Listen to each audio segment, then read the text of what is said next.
معزز سامعین کرام، السلام علیکم ورحمۃ اللہ وبرکاتہ۔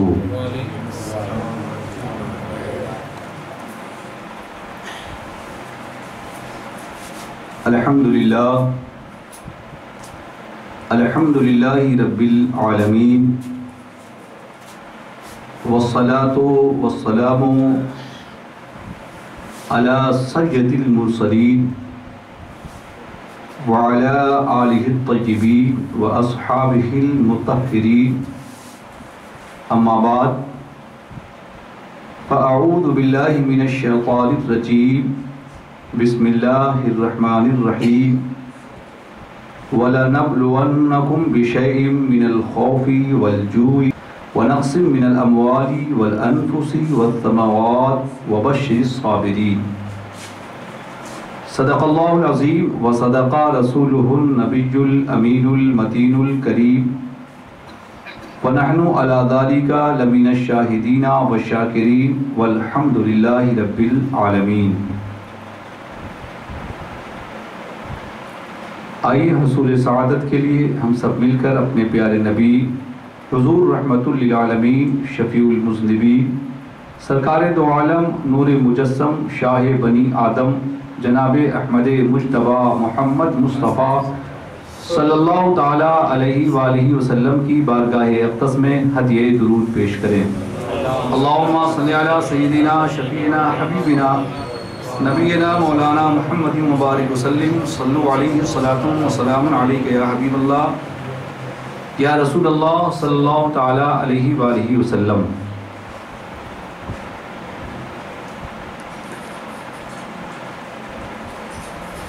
اللہ تبارک و تعالیٰ قرآن مجید میں فرماتا ہے، ان اللہ مع الصابرین، بے شک اللہ صبر کرنے والوں کے ساتھ ہے۔ اللہ تبارک و تعالیٰ ایک دوسرے مقام پر ارشاد فرماتا ہے، واللہ یحب الصابرین، اللہ صبر کرنے والے سے محبت کرتا ہے۔ صبر کا بہت بڑا مقام ہے۔ ایسے میں اگر ہم سرزمین کربلا میں رونما ہونے والے سانحہ کو دیکھیں تو سید الشہداء حضرت امام حسین رضی اللہ تعالیٰ عنہ آپ صبر کے اعلیٰ مرتبے پر فائز نظر آتے ہیں۔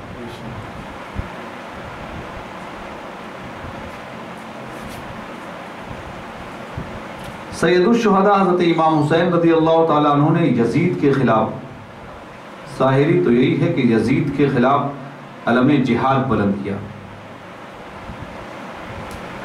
لیکن حقیقت یہ ہے کہ آپ کی شہادت سے پہلے ہی خاتم الانبیاء سردار رسول جناب محمد الرسول اللہ صلی اللہ تعالی وسلم نے آپ کو شہادت کی بشارت دی تھی کہ میرا یہ نواسہ، میرا یہ بچہ کربلا کی سرزمین پر شہید کر دیا جائے گا۔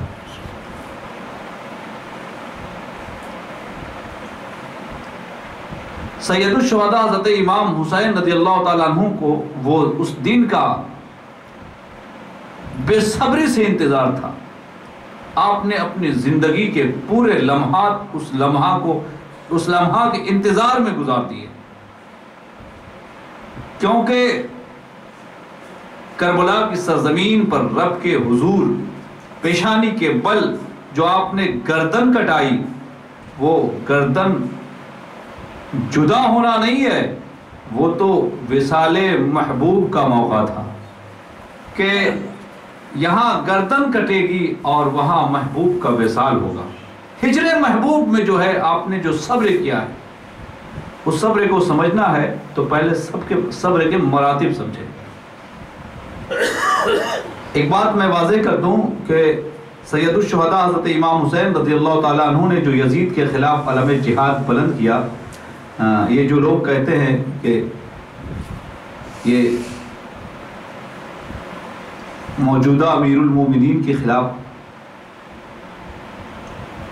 آپ نے قدم بڑھایا، یہ بالکل سراسر غلط ہے۔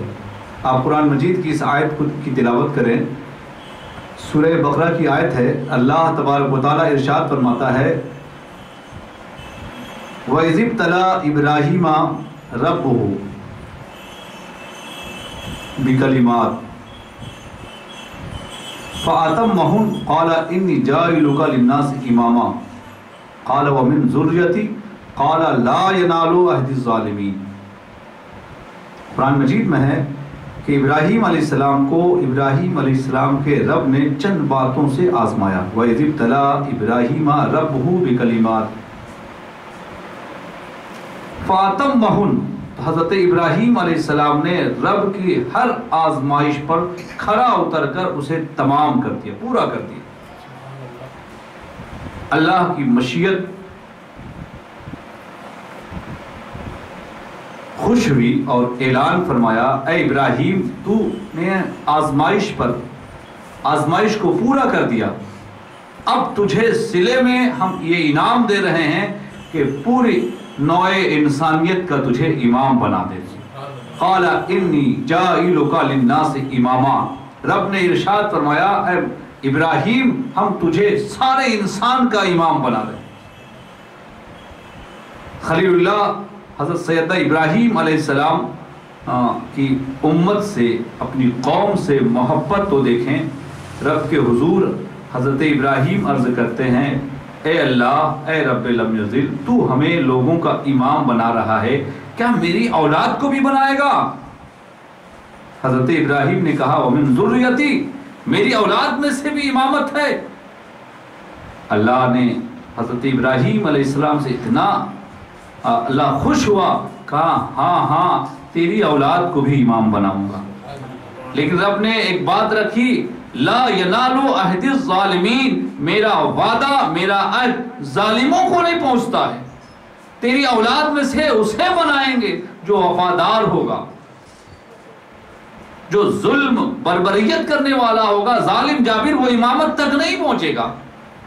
اللہ کا یہ قرآن کہ اعلان کر رہا ہے کہ ظالموں جابر جو ہے امام بننے کا اہل نہیں ہے، امام بننے کا اہل نہیں ہے۔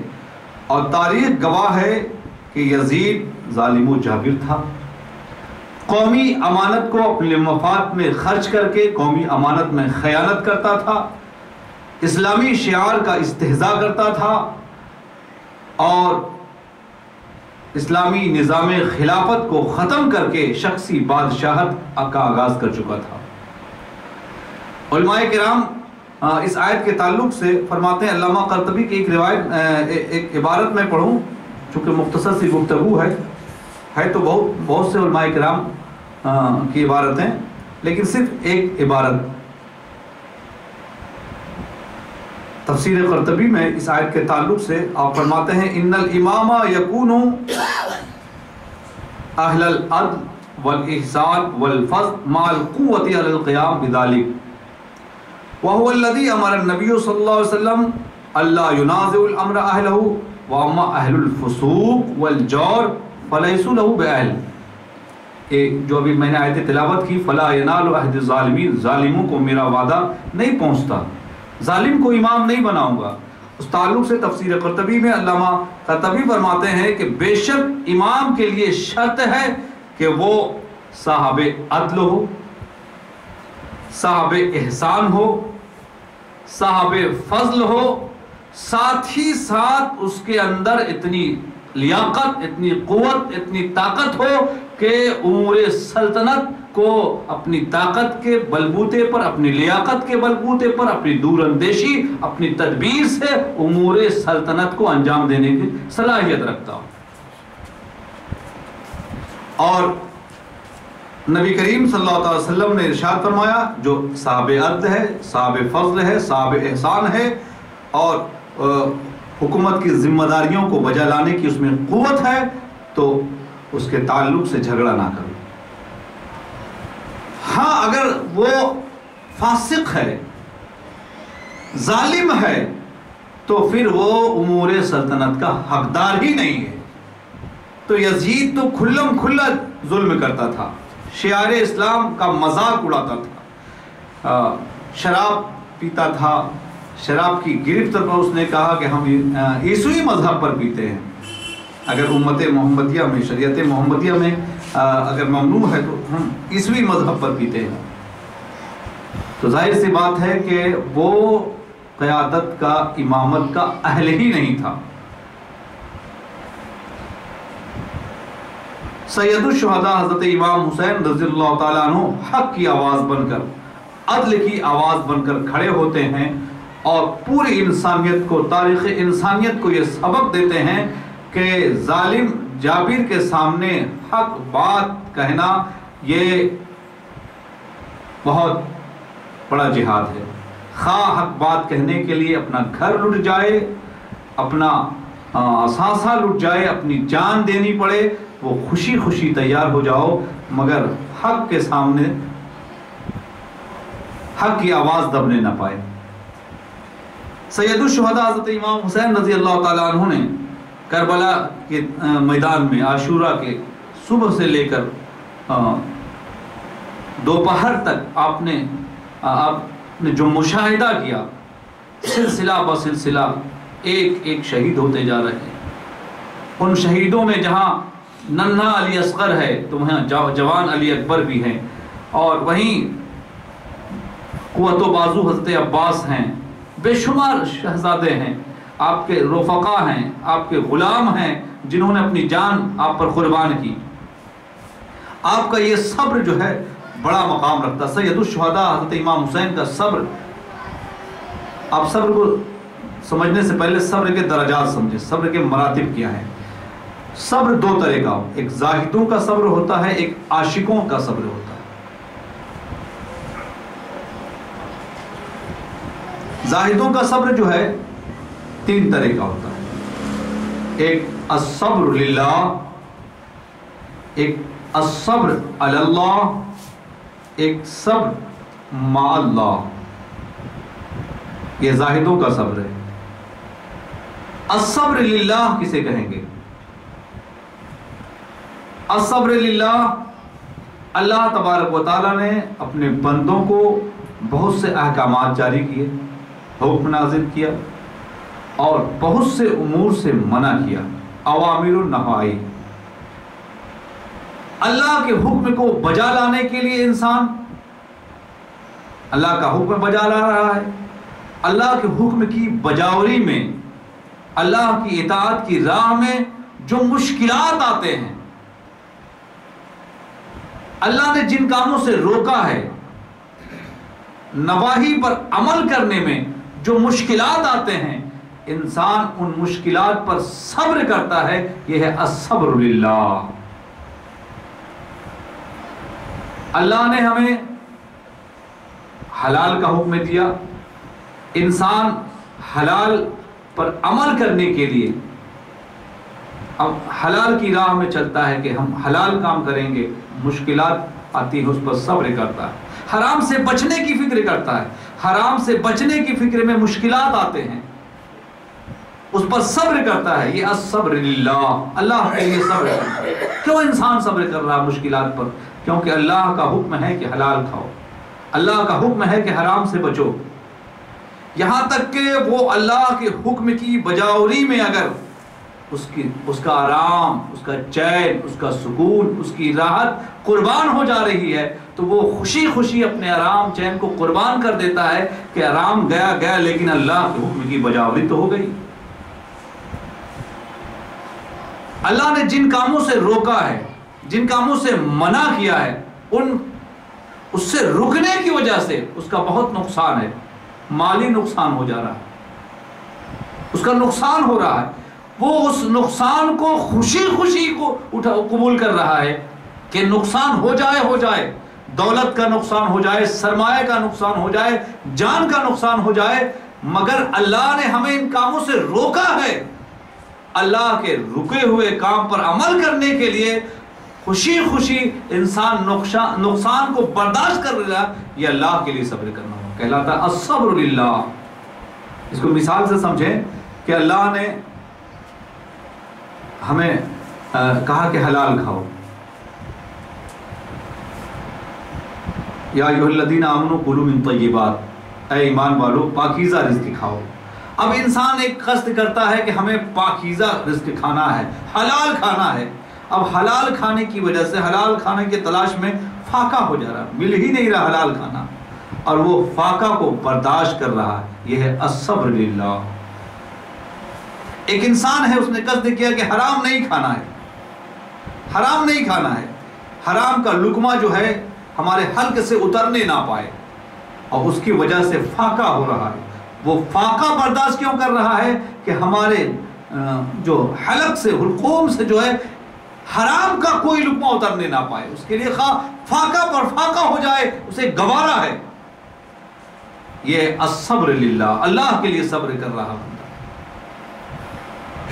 آج ہمارے معاشرے کا حال کیا ہے؟ ہم اپنے معاشرے پر جائزہ لیں تو ہم تو بہت بڑے نمازی بننا چاہتے، بہت نمازی ہیں، پرہیزگار ہیں، متقی ہیں۔ ہم غور کریں، ہم وہیں تک جو ہے اللہ کے حکم کو ماننے کے لیے تیار رہتے ہیں جب تک ہمارے مفاد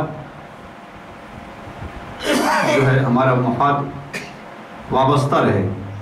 جہاں ہم دیکھتے ہیں کہ ہمارا نقصان ہے، ہماری نماز بھی چھوٹ جاتی، ہماری پرہیزگاری بھی ختم ہو جاتی، ہماری دینداری بھی ختم ہو جاتی۔ یہ ہے ہمارا معاشرہ۔ ہم اپنے مفاد کو اللہ کے حکم اور اپنے مفاد کے سامنے جو ہے ہم اللہ کے حکم کو چھوڑ دیتے ہیں اپنے مفاد کی خاطر۔ یہ زاہدوں کا پہلا درجہ ہے صبر کا، پہلا درجہ۔ آج ہم اپنے معاشرے پر نگاہ ڈالیں تو ہم اپنے معاشرے کو دیکھتے ہیں کہ اپنے مفاد کو اوپر رکھتے ہیں، اللہ کے حکم کو، اللہ کے حکم کی پیروی ہو یا نہ ہو۔ ہاں، جب تک اپنا مفاد بھی ہے، مال بھی مل رہا ہے، کھانا بھی مل رہا ہے، بہترین گھر بھی ہے، سب کچھ آرام ہی آرام ہے، تو ہم اللہ کی نماز بھی پڑھ رہے ہیں، ہم سب کچھ کر رہے ہیں، زکوٰۃ بھی نکال رہے ہیں، صدقہ خیرات بھی کر رہے ہیں، جلسہ جلوس بھی کر رہے ہیں، کیونکہ مفاد کا کوئی نقصان نہیں ہو رہا۔ جہاں مفاد کا نقصان ہوتا ہے، ہماری دیکھو پرہیزگاری ختم، دینداری ختم، نمازی ختم۔ ہمارا حال تو یہ ہے۔ آج ہمارے اندر جو بیماری ہے، روحانی بیماری، آج ہمارا شعور اتنا ختم ہو گیا ہے کہ ہمیں احساس تک نہیں کہ ہم روحانی طور پر بیمار ہوئے۔ جسمانی طور پر بیمار ہوتے تو ہم پریشان ہو جاتے، شوگر ہو گیا، کہاں جاؤں کہاں جاؤں، کیا کھاؤں کیا نہ کھاؤں، کس کے پاس جاؤں، کون دوا لوں، کس ڈاکٹر پر جاؤں، پریشان ہوں۔ اور آج احساس ختم ہو گیا کہ ہماری روح بھی بیمار ہے۔ اگر احساس ہے کہ ہم کمزور ہیں، بہت گنہگار ہیں، روحانی علاج کی ضرورت ہے، تو ہم روحانی علاج کی کوشش نہیں کر رہے۔ روحانی علاج جو اللہ نے اللہ کے رسول کے ذریعہ ہمیں پہنچایا، ہم اللہ اس کے رسول کی راہ پر چل کر اپنے روحانی علاج کرنے کی کوشش نہیں کرتے کہ ہمارے روحانی کمزوری کا علاج ہو جائے۔ ہم نہیں چاہتے کہ کوئی روحانی معالج کے پاس جائیں اور اس سے علاج چاہیں کہ ہماری روح کمزور ہو گئی ہے، ہمارا دل نماز میں ہی نہیں لگتا، دینداری کی طرف رغبت کم ہے، آپ علاج کریں۔ اللہ تبارک و تعالی ہم جملہ مسلمانوں کو اللہ کے احکام کی بجاوری پر جو مشکلات درپیش ہوں، اس مشکلات کو جھیل کر اللہ کے حکم کی بجاوری کرنے کی توفیق دے۔ تو یہ صبر کا پہلا درجہ ہے، الصبر للہ، اللہ کے لیے صبر کرنا۔ یہ پہلا مقام ہے جس میں ہمارا معاشرہ پہلے، تو آگے کی منزل ہم کیسے طے کریں گے؟ ہم پہلے ہی مقام پر جو ہے استقامت کے ساتھ نہیں رہ سکتے۔ صبر کا دوسرا درجہ ہے الصبر علی اللہ، اللہ پر صبر کرنا۔ الصبر علی اللہ یہ ہے کہ اللہ تبارک و تعالیٰ آپ کو صحت دے یا بیماری، ہر حال میں اللہ پر صبر کرنا۔ اللہ نے آپ کو مال دیا، اس حال میں بھی صبر۔ اللہ نے غربت میں رکھا، اس حال میں بھی۔ خوشی ہو یا غمی ہو، امیری ہو یا غریبی ہو، صحت ہو یا بیماری ہو، ہر حال میں اللہ پر صبر کرتے رہنا، اللہ یہ کہلاتا الصبر مع اللہ. بیماری ہے تب بھی خوش، صحت ہے تب بھی خوش، اللہ پر صبر کرنا، خوش رہنا. اللہ نے مال و دولت سے نوازا، اللہ پر صبر کرنا، خوش رہنا. مال و دولت ختم ہو گیا تب بھی صبر کرنا اور خوش رہنا. یہ کہلاتا الصبر مع اللہ. ہر حال میں خوش رہنا. صحت ہے تب بھی خوش، بیماری ہے تب بھی خوش، خوشی ہے تب بھی خوش، غمی ہے تب بھی خوش.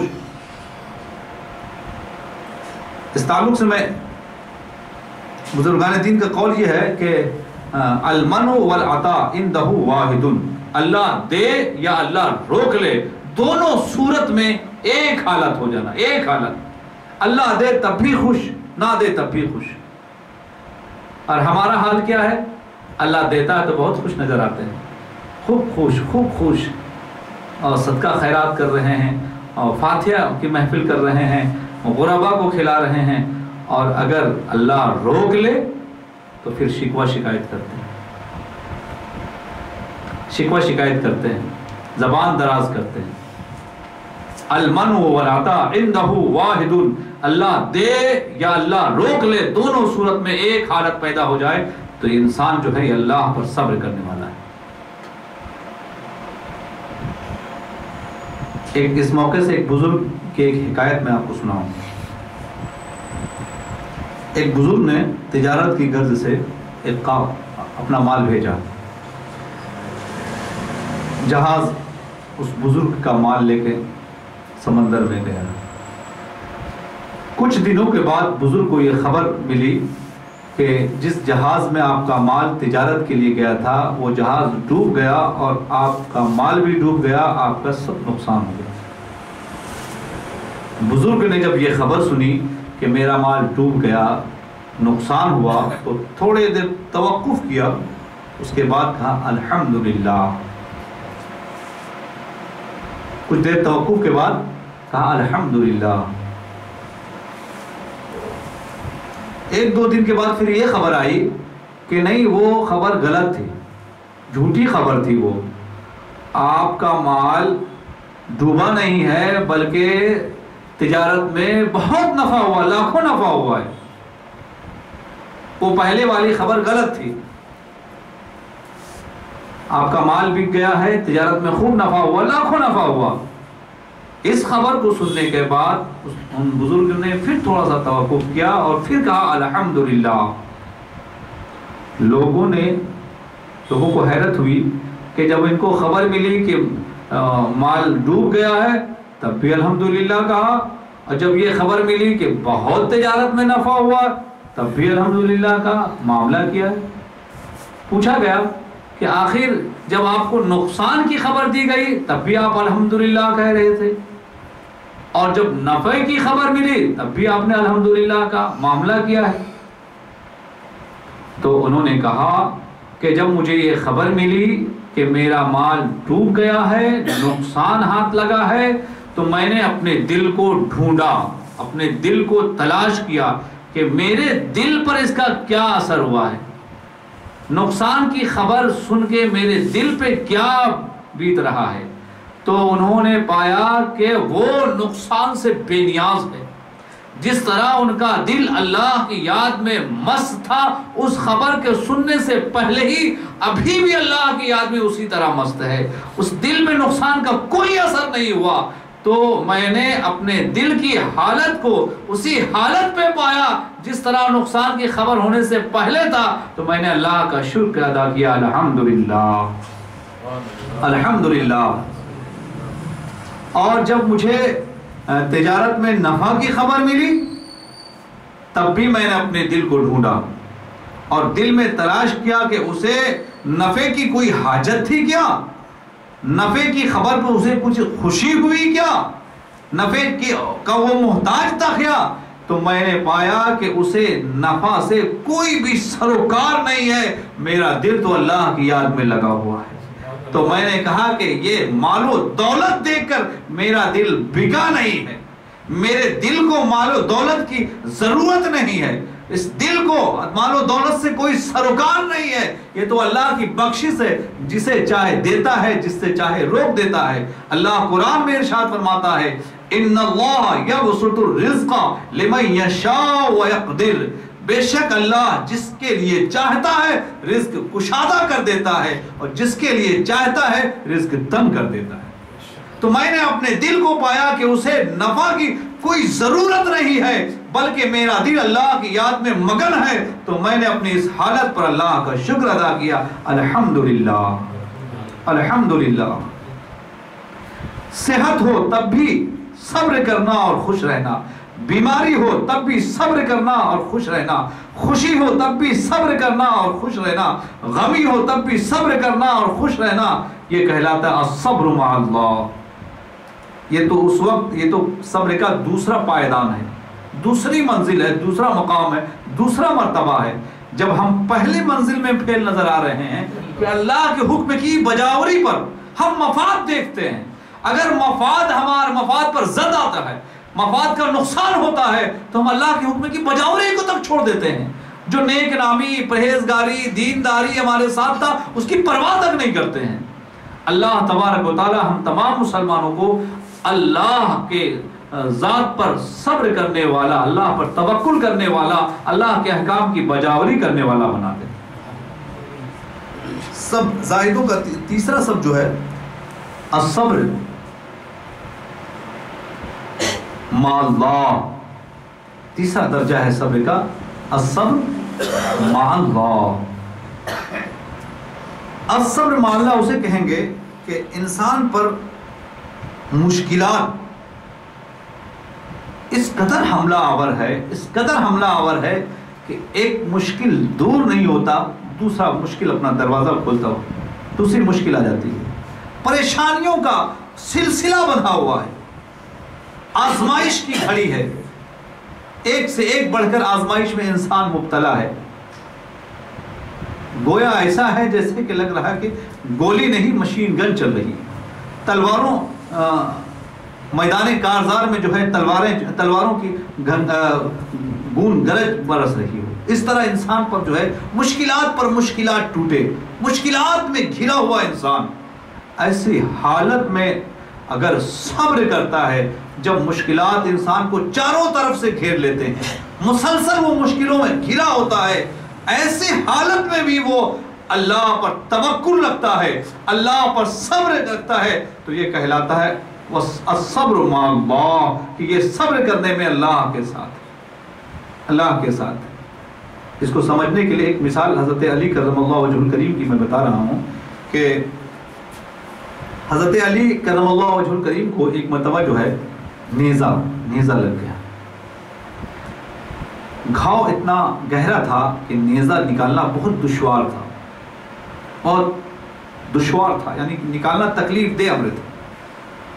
تو لوگوں نے یہ مشورہ کیا کہ نکالنا تو بہت دشوار ہے، ایسا کرتے ہیں جب حضرت علی نماز کی حالت میں نماز پڑھنے لگے تب آسانی سے نکل جائے۔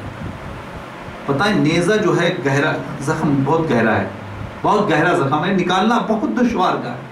اور لوگوں نے کیا بھی ایسا کہ جب حضرت علی نماز میں مشغول ہوئے تو آسانی سے انہیں اب دیکھیں کہ گہرا زخم نیزے کا لگا ہوا اس طرح کا زخم نکالنا مشکل امر ہے، مگر اس حالت میں بھی حضرت علی نماز میں اللہ کی یاد میں یوں مشغول ہو گئے کہ مشکلات کی خبر ہی نہیں رہی۔ ہم مشکلات کے باوجود اللہ کی یاد میں مست ہو جانا، یہ کہلاتا ہے الصبر مع اللہ۔ تو یہ ہے زاہدوں کا صبر، جو پہلا درجہ ہے الصبر للہ، اللہ کے لیے صبر کرنا، دوسرا درجہ الصبر علی اللہ، اور تیسرا درجہ الصبر مع اللہ۔ سید الشہداء حضرت امام حسین رضی اللہ تعالی عنہ کے ساتھ جو کربلا کی سرزمین پر 10 محرم الحرام 61 ہجری میں جو حادثہ، جو سانحہ رونما ہوا، یہ ان تمام صبروں سے بھی کہیں اعلیٰ ہے، تمام صبروں سے کہیں اعلیٰ ہے۔ یہ صبر تو ان کی گٹھی میں پڑا تھا، ان کی والدہ ماجدہ خاتون جنت حضرت فاطمہ زہرا رضی اللہ تعالی عنہا نے تو ان کی ایسی پرورش کی تھی کہ ان کی 54 سالہ زندگی میں یہ لمحات اس صبر پر وہ قائم نظر آ رہے ہیں. پوری زندگی ان کی تو صبر کے ساتھ ہے. ان سے بھی اعلیٰ مقام پر، صبر کے اعلیٰ مقام پر سید الشہداء فائز تھے. سید الشہداء کا مقام اس سے بھی اعلیٰ تھا. انسان جب اپنے محبوب سے محبت کا دعویٰ نہیں کرتا، جب کوئی محبوب سے محبت کا دعویٰ نہیں کرتا تو محبوب جو ہے، محبوب کا سلوک، محبوب کا برتاؤ ایک الگ انداز کا ہوتا ہے.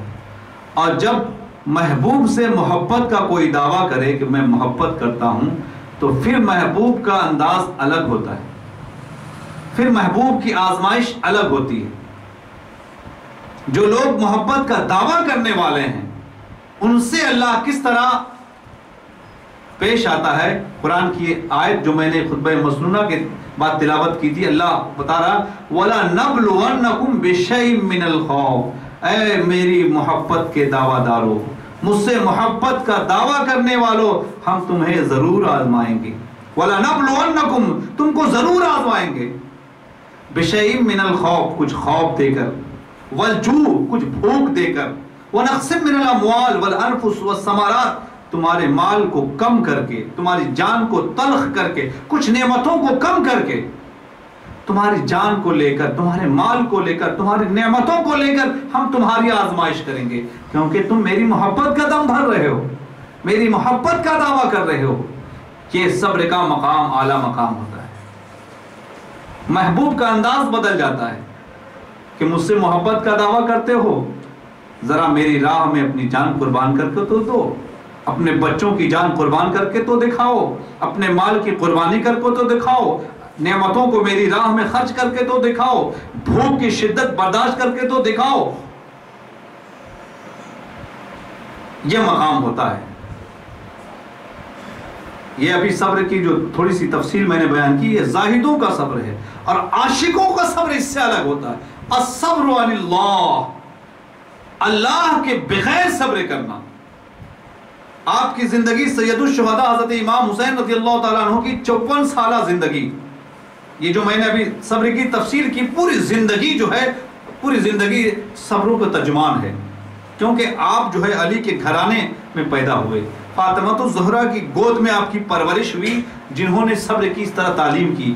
یہ تو صبر وہ تھا کہ نانا نے جو پہلے کہا تھا، اے میرے نواسے، تجھے کربلا کی سرزمین پر جو ہے کلمہ پڑھنے والے تجھے شہید کر دیں گے. سید الشہداء کو تو اسی دن کا انتظار تھا کہ یہ گردن کٹانا نہیں ہے، اس رب حق کی ملاقات کا دن ہے، محبوب کے وصال کا دن ہے، جس کا انتظار آپ 54 سال سے کر رہے تھے.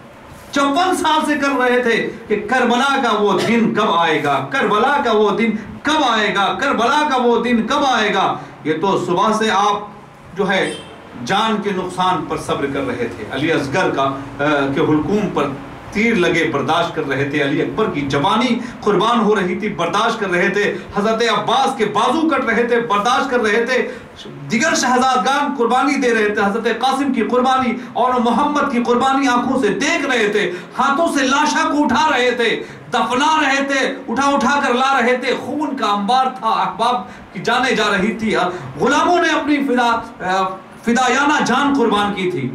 آپ تو صبح سے صبر کر رہے تھے، مگر سید الشہداء نے جو صبر کیا، ان صبر سے کہیں ان کا اعلیٰ مقام ہے. سید الشہداء تو انتظار کر رہے تھے کہ کب وہ کربلا کی سرزمین میں وہ لمحہ آئے گا کہ شمر ملعون میری گردن پر چھری چلائے گا اور مجھے وصال محبوب کی لذت حاصل ہوگی. وہ تو محبوب کے انتظار کر رہے تھے. محبوب کے بغیر صبر کرنا، محبوب کے لیے بے چین، ہجر محبوب میں صبر کرنا، یہ صبر کا اعلیٰ مقام. سید الشہداء تو محبوب کی جدائی میں، ہجر محبوب میں جو صبر کر رہے تھے، اس صبر کی آخری پڑاؤ، آخری منزل جو ہے کربلا ہے، آخری منزل کربلا ہے. شمر لعین جب آپ کے سینے اقدس پر چڑھا تو آپ نے سمر سے کہا اے سمر ذرا اپنا کھول تو سینہ.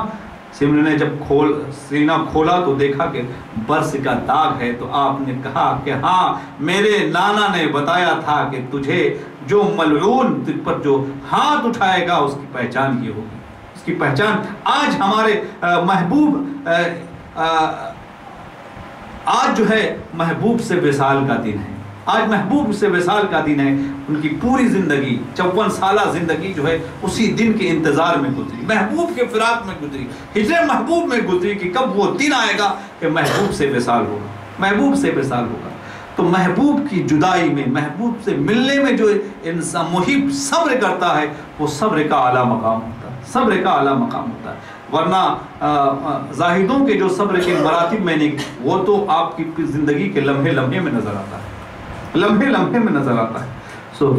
سید الشہداء حضرت امام حسین رضی اللہ تعالیٰ عنہ کے صبر کا مقام بہت ہی اعلیٰ ہے, بہت ہی مرتبہ ہے کہ انہوں نے جان کی کمی اور مال کی کمی, بھوک کی, یہ تو آپ کے گھر کا مطلب آپ کی تربیت ہے. گھر میں آپ نے 7 تاریخ سے جو ہے فراق پر پہرا لگا دیا گیا, پانی کا ایک قطرہ نہیں, بھوک کی شدت ہے, جانیں جا رہی ہیں ایک سے ایک قدم بقدم, لمحہ بلمحہ, منزل بمنزل. شہدائے کربلا اپنی شہادت پیش کر رہے ہیں, لیکن آپ کے صبر کا مقام اس سے کہیں اعلیٰ کہ آج وہ منزل آنے والی ہے, آج وہ کھڑی آنے والی ہے جہاں محبوب کا دیدار ہوگا, محبوب وصال کا موقع فراہم ہوگا, ہجر کی راتیں ختم ہوں گی اور وصال محبوب ہوگا. اللہ تبارک و تعالی ہم تمام مسلمانوں کو سید الشہداء حضرت امام حسین نے جس طرح صبر پر قائم رہ کر, استقامت پر قائم رہ کر حق و صداقت کی آواز کو بلند کیا, ہم غلامان سید الشہداء حضرت امام حسین کو بھی آپ کے نقش قدم پر چلنے کی توفیق دے. وآخر دعوانا ان الحمدللہ رب العالمین.